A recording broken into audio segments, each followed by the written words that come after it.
こんにちは、スタジオスケール24のマリモです。マフラーなどの各種パーツが揃いましたので、今回でシャシーの下の部分を仕上げていきます。まずは、プロペラシャフトから取り掛かります。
このスタビライザーの複雑さはまるで、現代のマルチリンクみたいな構造ですよね。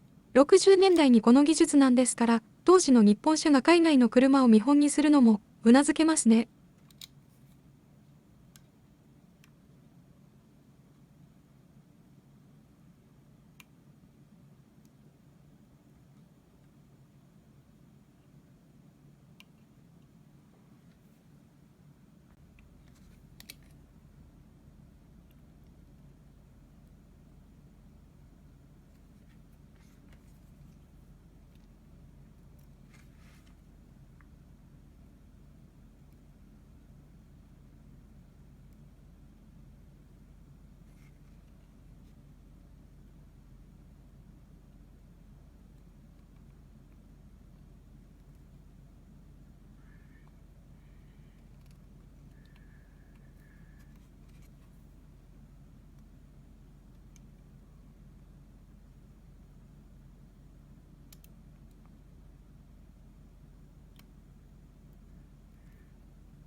最後にマフラー工具を取り付けて完成です。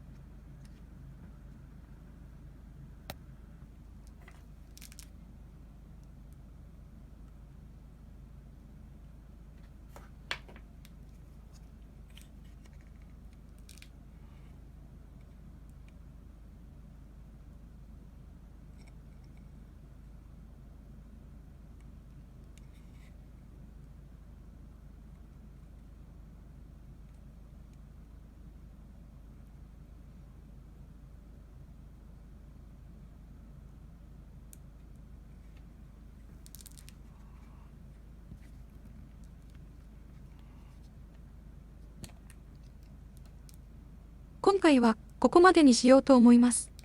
今回も最後までご視聴いただきありがとうございます。いいね、高評価いただけると大変励みになります。もしよろしければチャンネル登録もぜひお願いいたします。それでは次回もまた見てくださいね。バイバイ。